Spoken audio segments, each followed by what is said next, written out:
जय हिंद प्यारे दोस्तों। करते हैं अपनी क्लास को कंटिन्यू, उसी सीरीज को आगे बढ़ाते हुए आज की क्लास शुरू करते हैं। क्लास शुरू करने से पहले सुनिए आज का मोटिवेशनल कोट जो आपको ऊर्जावान बनाएगा, आपके चेहरे पर मुस्कान को लेकर आएगा कि अभी तक धूप में जला हूँ, अभी तक धूप में जला हूँ, फिर छाँव देखूँगा, नंगे पाँव ही सही, मंजिल पहुँचकर ही अपने पाँव देखूँगा। तो करते हैं आज की क्लास शुरू। तो आपको भी इतनी मेहनत करनी है कि आपको सफलता है उसकी सीढ़ियों को चूमकर अपनी अचीवमेंट को हासिल करना है। तो पहला क्वेश्चन है कि ओजोन की सांद्रता मापने की इकाई, यानी ओजोन को मापने की इकाई क्या है। ओजोन को मापने की इकाई की अगर हम बात करें तो वो क्या है, डोब्सन है। क्या है वो, डोब्सन है। O3 इसको क्या है बोला जाता है। और बात करें हम ओजोन दिवस के बारे में तो 16 सितंबर याद रखना ओजोन दिवस मनाया जाता है। आगे है फेदोमीटर। फेदोमीटर की अगर हम बात करें तो इससे क्या मापा जाता है, समुद्र की गहराई। क्या मापा जाता है, समुद्र की गहराई को किससे मापा जाता है, फेदोमीटर से मापा जाता है। आगे है स्फिग्नोमीटर। स्फिग्नोमीटर की अगर हम बात करें इससे क्या मापा जाता है, रक्तदाब। क्या मापा जाता है, रक्तदाब। रक्तदाब किससे मापा जाता है या ब्लड प्रेशर, तो स्फिग्नोमीटर से। आगे बढ़ते हैं अगले क्वेश्चन की तरफ। अगला प्रश्न है कि किस विटामिन की कमी से बांध्यता या बांझपन रोग होता है। तो किस विटामिन की कमी से बांध्यता या बांझपन रोग होता है, तो वो विटामिन है ई। अब बात कर लेते हैं सभी केमिकल्स के, जो सभी विटामिन हैं उनके केमिकल नेम की। तो विटामिन ए की अगर हम बात करें तो इसका नाम क्या है, रेटिनोल। क्या नाम है, विटामिन ए का रेटिनोल नाम है। और बात करें हम विटामिन बी की, विटामिन B1 की अगर हम बात करें तो इसका क्या नाम है, थाइमिन। क्या नाम है, थाइमिन। विटामिन सी की अगर हम बात करें तो इसका क्या नाम है, ascorbic acid. Ascorbic acid. Vitamin D की अगर हम बात करें, विटामिन डी की अगर हम बात करें तो कैल्सीफेरोल। कैल्सीफेरोल। विटामिन ई की अगर हम बात करें इसका रासायनिक नाम क्या है, टोकोफेरोल। क्या नाम है, टोकोफेरोल। और विटामिन के की अगर हम बात करें, विटामिन के की अगर हम बात करें तो फिलोक्विनोन। क्या नाम है, फिलोक्विनोन। तो ये ध्यान रखना। और भी बात करें हम पानी में घुलनशील विटामिन कौन कौन सी हैं। पानी में घुलनशील विटामिन की अगर हम बात करें तो विटामिन B+C।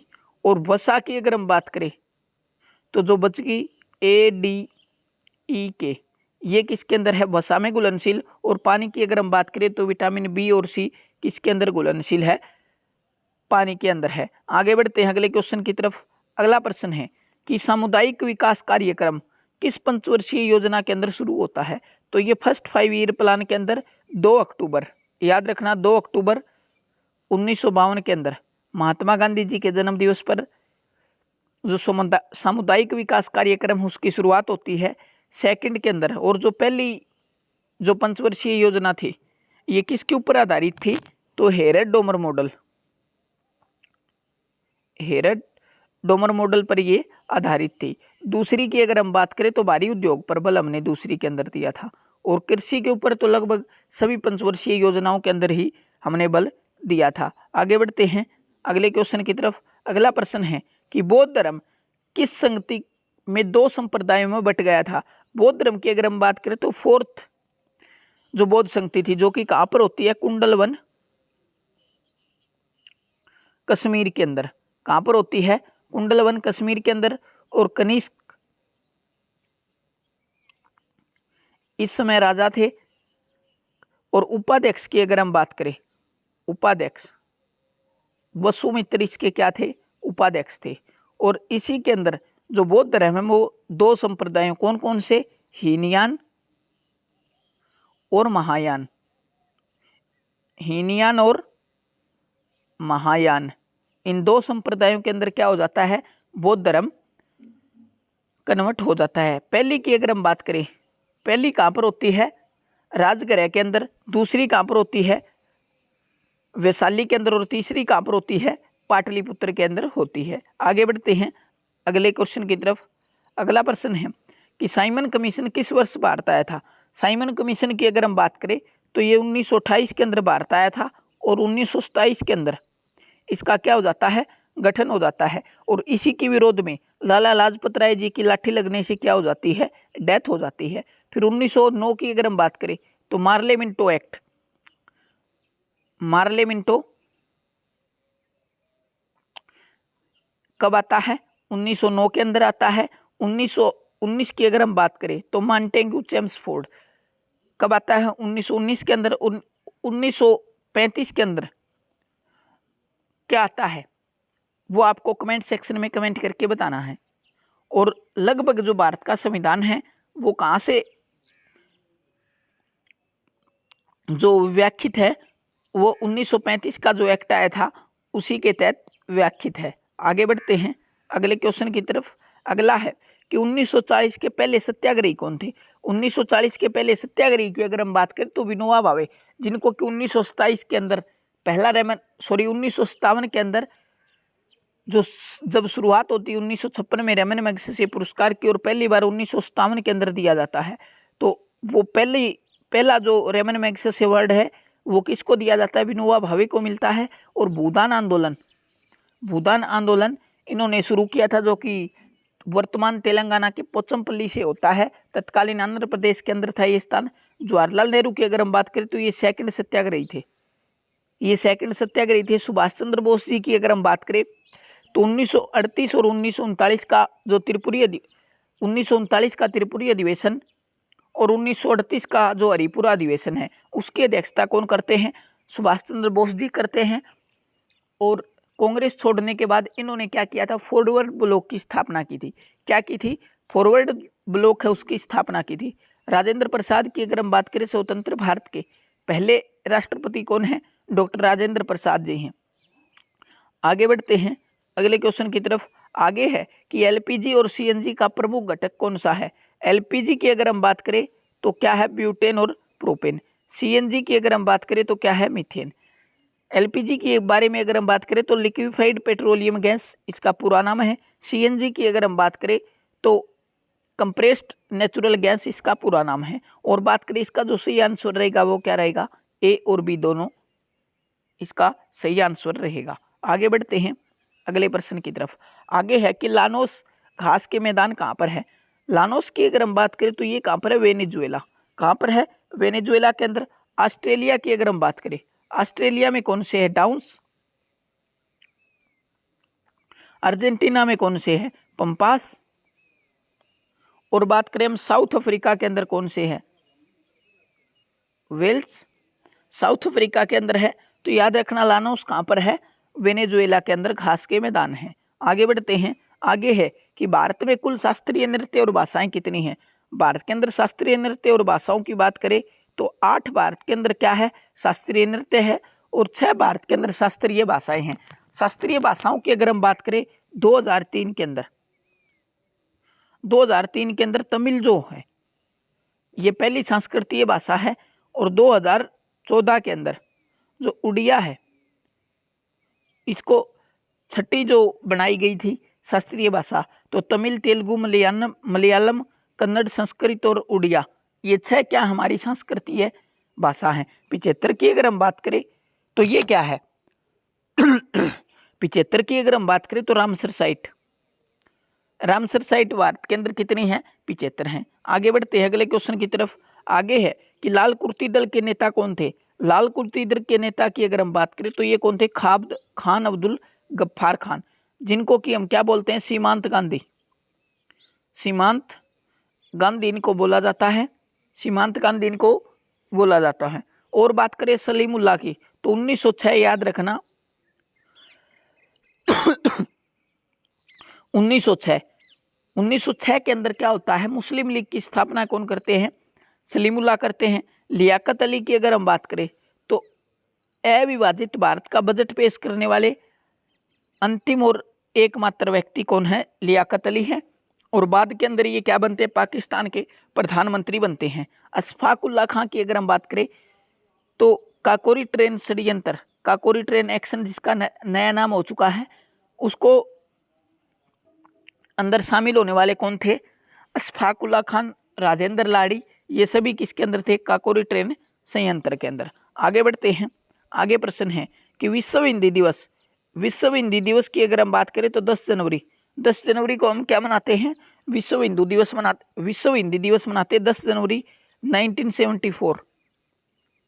पहली बार क्या होता है, विश्व हिंदी सम्मेलन होता है और 10 जनवरी को ही हम फिर क्या मनाने लग जाते हैं, विश्व हिंदी दिवस। आगे है 8 मार्च। 8 मार्च की अगर हम बात करें तो अंतर्राष्ट्रीय महिला दिवस। अंतर्राष्ट्रीय महिला दिवस 8 मार्च को। राष्ट्रीय महिला दिवस की अगर हम बात करें तो 13 फरवरी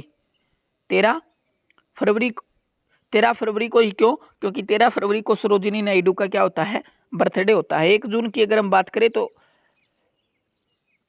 विश्व दुग्ध दिवस, विश्व दुग्ध दिवस 1 जून को। आगे बढ़ते हैं। आगे है कि डीएनए में थाइमिन के स्थान पर कौन सा नाइट्रोजनी क्षारक होता है। डीएनए में थाइमिन के स्थान पर आरएनए में कौन सा नाइट्रोजनी क्षारक होता है, तो वो होता है यूरोसिल। डीएनए में बेसिकली क्या क्या मिलता है, एडेनिन, ग्वानिन, साइटोसिन और थाइमिन। लेकिन आरएनए है जो, आरएनए के अंदर क्या मिलता है, थाइमिन के स्थान पर क्या मिलता है, यूरोसिल मिलता है। और बात करें हम डीएनए का जो हेलिक्स मॉडल है वो किसने दिया था, वाटसन और क्रिक। वाटसन और क्रिक, याद रखना, वाटसन और क्रिक ने क्या दिया था, जो डीएनए का हेलिक्स मॉडल है वो दिया था। आगे बढ़ते हैं।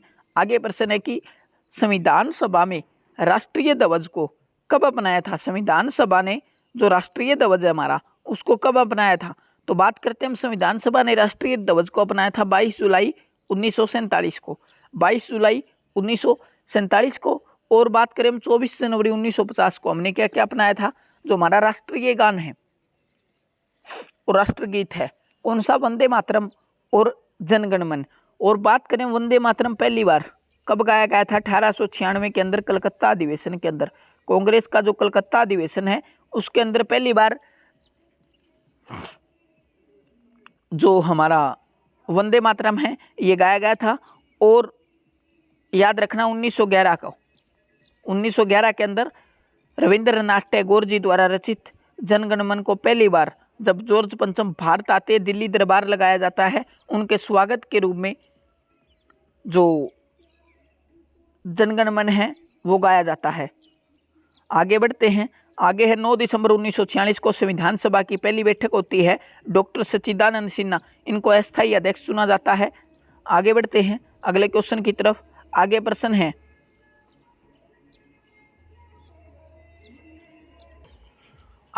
है कि महात्मा गांधी समुद्री राष्ट्रीय उद्यान कहाँ स्थित है। महात्मा गांधी समुद्री राष्ट्रीय उद्यान की अगर हम बात करें तो ये कहाँ पर स्थित है,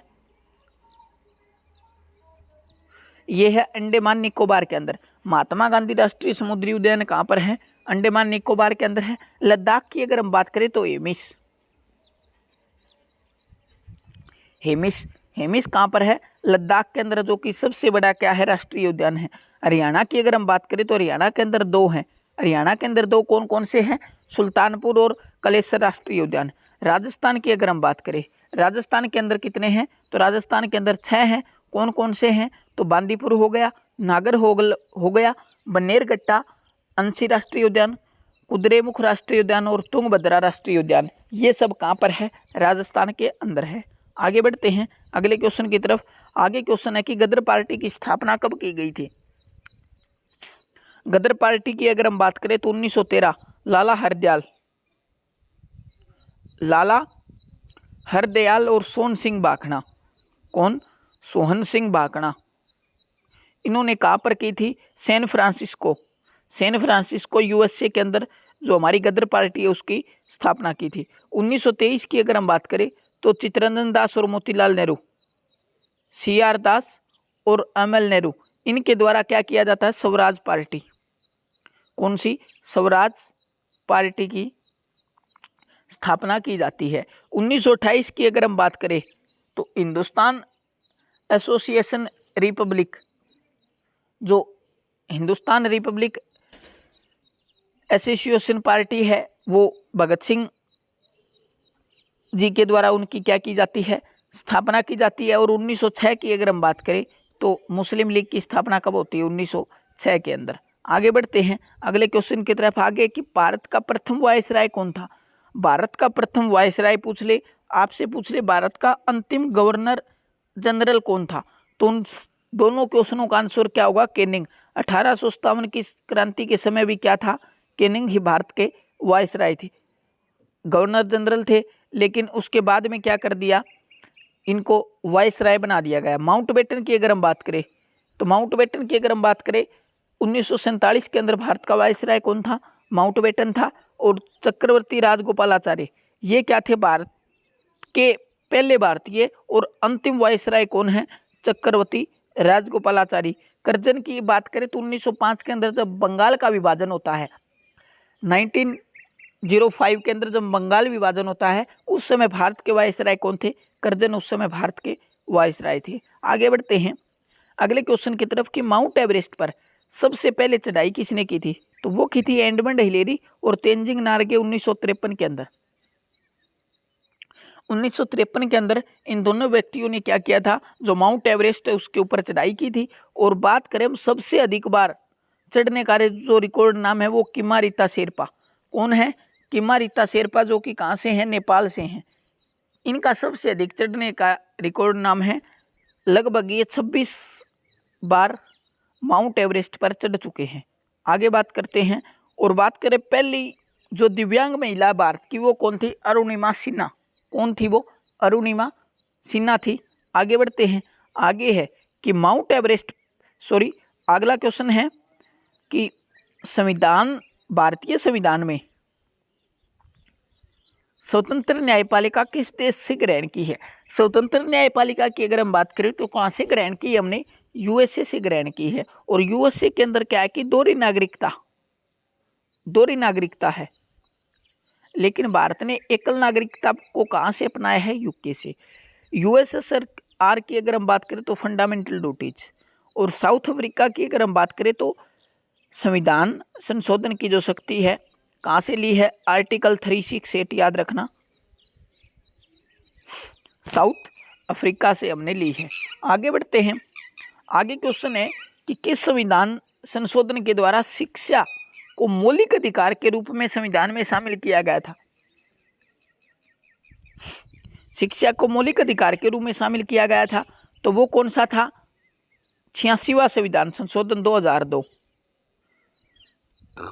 जिसके द्वारा क्या किया जाता है, शिक्षा को मौलिक अधिकार के रूप में शामिल किया जाता है। फंडामेंटल ड्यूटी की अगर हम बात करें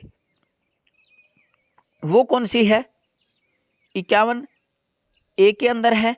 और बात करें हम डीपीएसपी की अगर हम बात करें, डीपीएसपी में संविधान का जो डीपीएसपी है उसके अंदर जो शिक्षा का वर्णन है वो आर्टिकल 45 के अंदर है।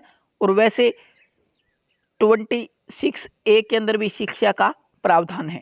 और पहले संविधान संशोधन के द्वारा क्या होता है, नौवीं अनुसूची जोड़ी जाती है। कौन सी अनुसूची, नौवीं अनुसूची संविधान के अंदर जोड़ी जाती है, जो कि भूमि सुधार से संबंधित था पहला संविधान संशोधन। और बात करें हम 44वां संविधान संशोधन, इसके द्वारा जो संपत्ति का अधिकार है उसको मौलिक अधिकार की श्रेणी से बाहर निकाल के क्या कर दिया, विधिक अधिकार बना दिया।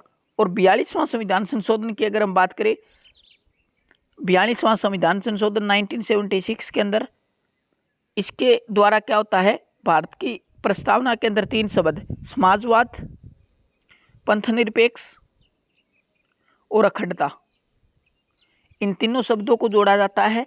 और इसी के साथ क्या होता है, जो 42वां संविधान संशोधन है इसके अंदर समाजवाद, पंथनिरपेक्ष और अखंडता प्रस्तावना में एकमात्र बार क्या होता है, ये संशोधन होता है। आगे बढ़ते हैं अगले क्वेश्चन की तरफ। अगला है कि स्वदेशी आंदोलन के दौरान विदेशी वस्तुओं का बहिष्कार कब शुरू होता है, तो वो तारीख थी 7 अगस्त 1905। और वर्तमान की अगर हम बात करें तो 7 अगस्त को हम क्या मनाते हैं, हैंडीक्राफ्ट डे मनाते हैं। हैंडीक्राफ्ट डे कब मनाते हैं, 7 अगस्त को मनाते हैं। वर्तमान की अगर हम बात करें तो भाला फेंक दिवस भी हम कब मनाते हैं, 7 अगस्त को ही मनाते हैं। 12 मार्च 1930 की अगर हम बात करें, 12 मार्च 1930 की अगर हम बात करें तो क्या होता है, दांडी यात्रा शुरू होती है। दांडी